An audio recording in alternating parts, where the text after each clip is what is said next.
So I didn't raise the rent on my tenant, but I think I'm losing $800 to $900 a month as a result.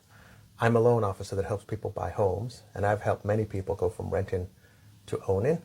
And I also have some personal experiences because I own some properties that I rent. In this case, I've owned this property for many years, maybe 15 years at this point. I can't even remember when I bought it. But in the beginning, the mortgage payment was about $1,800 a month, and the rent was about $1,800 a month. I remember at the time thinking to myself, I'm probably losing $100, $150 a month. But I was fine with that because I had somebody else paying like 95% of my mortgage payment. I was paying some expenses, but I was getting the appreciation, and I felt pretty good about it. So over the years, people have come and gone, and every time somebody's gone, I've reset the rent to whatever the market is. And right now, I'm getting just over $2,500 for the same place. So it's a pretty good deal for me. So my tenants in there reached out to me because their lease is about to expire, and they wanted to renew. And after going back and forward with them, I decided that I would renew the lease. But I also knew this is why they didn't want to leave. They were paying about $2,500 a month.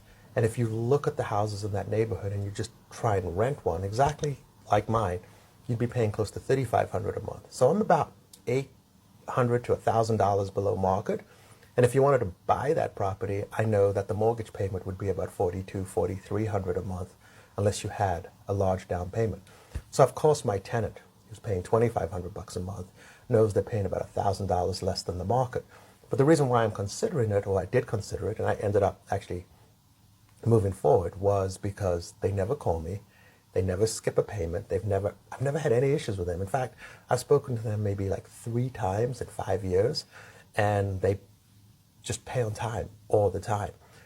So from my perspective, I raised the rent from $2,500 to $2,600, $100, and I'm probably losing $700, $800, maybe $900 a month. And I have a tenant that pays on time. I know in my heart of hearts, if I was a hardcore business person, I would get a new tenant and I'd make $1,000 more a month, and I would just kind of push forward with that. But I chose not to in this case, and maybe I'm losing money because of it.